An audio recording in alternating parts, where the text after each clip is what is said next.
I don't know if it means anything or not, but it's kind of like, as a dad who grew up just completely soaked in pop culture, in some ways it's what we have to offer our kids. You know, it's like, I don't have any skills. I don't know how to fish. You know, I'm not a good skier. I'm not handy with tools. I don't know how to work on cars other than like maybe changing a tire in a pinch. So what I've got to offer my kid is like just a lot of cultural influences, you know, from punk rock to show tunes. And do you find that with that, I mean, you know, when I was a kid, I started listening to music, a lot of music that my parents knew nothing about, and then I discovered the Beatles, and all of a sudden my dad and I could talk for a long time about the Beatles, for hours. Right.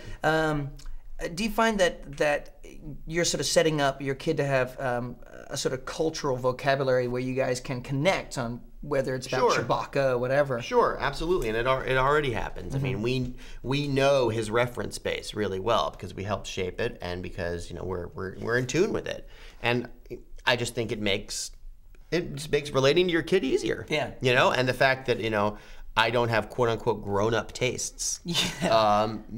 I do have some grown-up tastes. I mean, we're not like watching Louis Buñuel films together. You know, we're not. You know, I'm not reading Nabokov to him as a bedtime story. You know, I have some sort of more grown-up tastes, but, you know, I think I will. You know, that kind of generation gap just isn't going to be there. Right. Right. And what you're saying too, like there's something like the Muppets, for example. That's just good.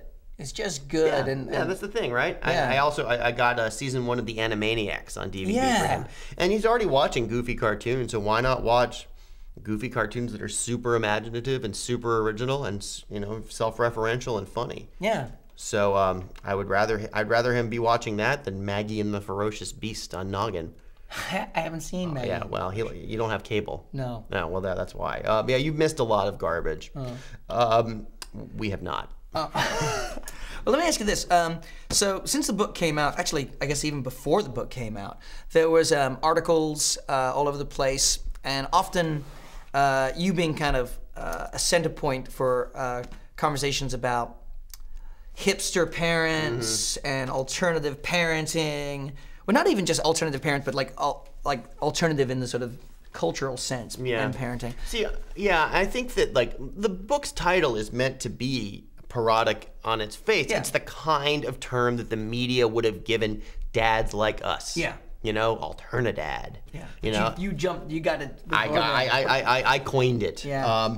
I just, you know, because alternative culture was this sort of safe, apolitical, countercultural lifestyle that we were sold when we were younger. Right. But it wasn't alternative to anything. Right. And just like today's parenting isn't alternative to anything, I think there's just a sort of a greater level of self-awareness about parenting roles, and there's more discussion, and I think that there's somewhat of a generational reaction to corporate parenting culture, sort of superimposed corporate parenting culture, and there's, you know, a desire to chart your own course to some extent. There's nothing alternative about the way we're trying to feed and clothe. Feed to some extent, but like, you know, we still all want to feed and clothe and house our children safely. Yeah. And well, there's nothing new there. It's not like we're raising our kids in communes even. There's like, in some ways, like we're very kind of conservative traditional families. Like, you know, my wife and I and my kid and you and your wife and your kid, you know, nuclear family sort of defined, just with, you know, slightly dressed down. Yeah.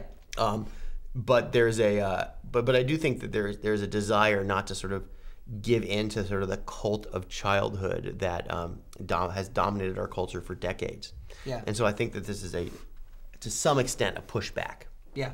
And I think there's a lot of wonderful, smart entrepreneurial energy going into this. Like having kids was an impetus for a lot of really good bands to form, record labels. You know, you have websites like the one we're on right now, and there's many others, and products. People are, you know, doing all kinds of crafts and developing all kinds of toys and machines and stuff. And, you know, it's been I think it's been a real boon to sort of entrepreneurial creativity. Yeah. In a way, and you know, it's a really fun time to be a parent.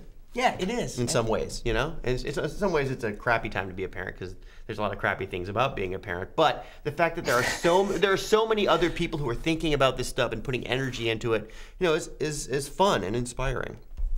So Neil, actually, going on some of the other things you were saying, about this sort of this different. Well, yeah, as you said, it's not really necessarily that much of a different style of parenting, but there is a sort of aspect of like, because I'm a parent doesn't mean I can't wear blue jeans anymore or have to throw away my Spoon albums. Well, sure, and I think there's been a lot of sort of deriding of the fashion sense of Gen X parents, but and there's been they're wearing their hoodies and their $500 sneakers and such, and I'm like all my clothes combined I probably haven't spent $500 on. So good, yeah, you know what I mean? Like it's not as materialistic as some of the negative press has made it sound. It's just that a lot of us don't have office jobs, right. And if you don't have an office job, why put on a suit? You put on a suit to go to a wedding, or if you have an important meeting, you put it on, but those come very, very rarely. Yeah. So I don't know. I don't think it means anything. The way you dress, what the hell does that mean? Right. It doesn't mean anything. And I think that I just know so many like active, involved, interested parents who aesthetically don't appear like the parents of a previous generation. Yeah.